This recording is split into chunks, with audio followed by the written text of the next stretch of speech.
Hello, friends.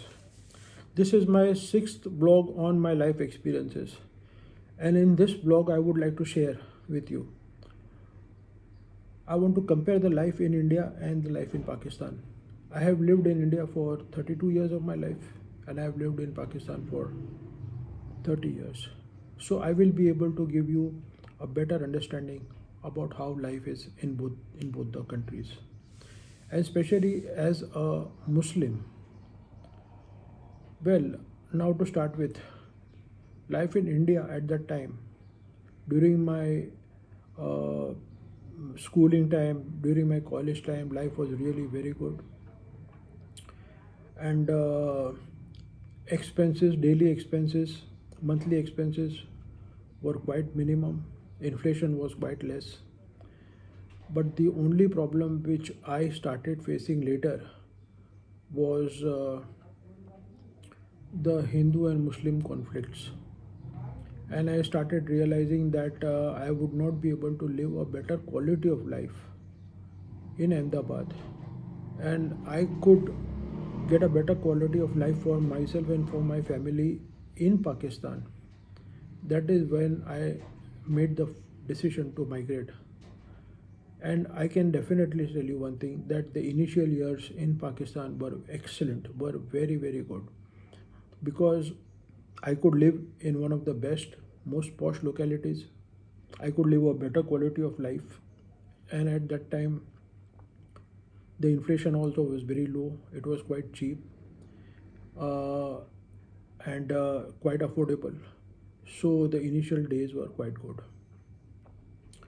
Now, uh, the circumstances right now have totally changed, because life in India has become much better. The economy is doing very well. Even Ahmedabad has developed tremendously in the last decades, and I haven't been able to visit Ahmedabad ever since I came back, but I do visit Bombay, which is now Mumbai, because I have a sister over there, and I do go and visit her. But at present, yeah, I haven't been able to visit even her because of the visa restrictions and travel restrictions. And we usually make it a point to meet in Thailand or some another place, because traveling to India, even as a person who was born in India, has become next to impossible. My visa has been rejected before, and now I don't have the patience to keep on trying. They withheld my passport for 3 months, and then they returned it, saying that the inquiry was incomplete and they can't keep my passport for longer than 3 months. So this is the present situation. Yes, life in India has become much better, but I don't know, okay, whether life for me would have been better as a Muslim or not. And the life in Karachi, Pakistan has deteriorated tremendously in the last 10 to 20 years, tremendously, mainly because of corruption. Because of corruption of the political parties, they have made life miserable for the common man. And now, recently, they have started institutionalizing the corruption. Now they don't need to, say that corruption is the wrong thing, because now they have got legal ways to fleece the people. Uh, as you know, that the value of the rupee has fallen tremendously. When I came to Pakistan, the Pakistan currency was stronger by around 10% to the Indian rupee.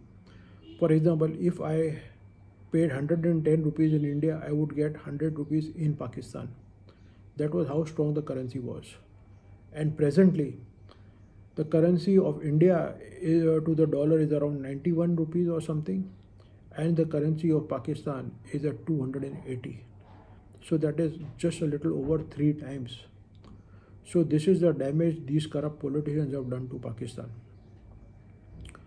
They made fraudulent contracts with the power generating industry, IPOs, and they offered them very very high rate of returns on their investment, and the people of Pakistan ended paying something like 75 rupees for a unit, which is now around 50 rupees, but still unaffordable. A normal family in Pakistan now gets an average bill of 20,000 rupees per month, and for an affluent person, it is 50,000, 1 lakh, 1.5 lakh, and people are being forced to pay for it. Second, corruption which has been legalized is water. Now they no longer provide water in the pipelines, which used to come to the pipeline through the pipeline to your homes and used to fill down underground tanks. Now they have restricted it to just a couple of hours in a week, once a week or twice a week. That is left entirely upon them. And for the rest of the time, we are at the mercy of the tanker mafia. We have to pay something like 20,000 rupees to 25,000 rupees for a 10,000 gallon tanker, 8 to 10,000 gallon tanker.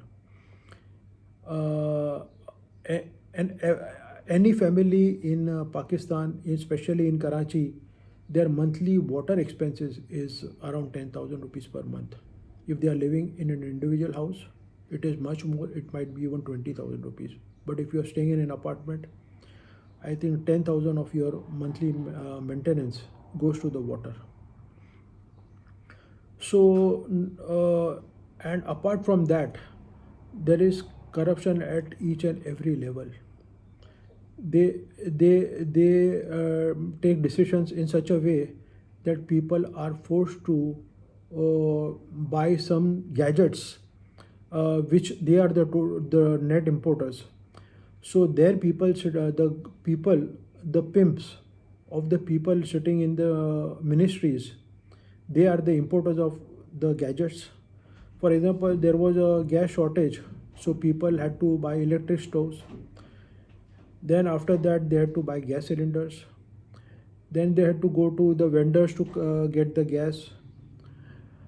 Then their gas geysers were not working. They had to fit a gadget inside the geyser, which was costing around 12 to 15,000 rupees. Then they decided that they are going to make the city safe. So they installed CCTV cameras everywhere. And when the people thought that this was for their own safety, the safety of the people against crime, so that and if any criminal offense is done, then they can capture it.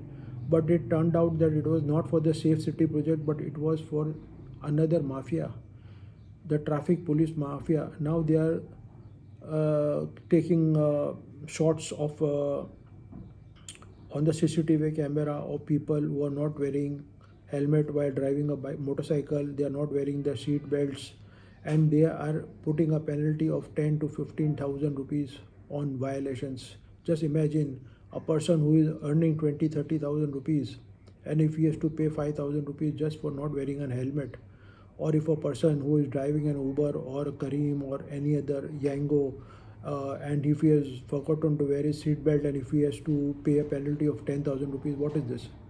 This is just a mafia. And so the situation at present is really bad. And now even the other institutions, they have started curtailing the freedom of expression of of every person in Pakistan. If you post anything against the government or against the politicians, against the army, then they know how to catch you, because now your national identity card has become documented. A person's entire history is now easily being captured by the national identity card. The government can know exactly what property a person is holding, how many bank accounts he is holding, what vehicles he is holding, everything. So now, in order to curtail or put a ban on the freedom of expressions, they have started, if any person says something against the government, now they would block their bank accounts, they would block their passport, person will not be able to travel abroad. So this is the present situation. People are living in fear, and people are living miserable lives because the cost of living has gone up very very fast. Otherwise things are quite good if you are able to restrict yourself, if you are able to just do mind your own business, go around your daily activities without interfering in any other thing, and just looking after your family and having adequate source of income to meet your expenses, this is still a very good place to live in.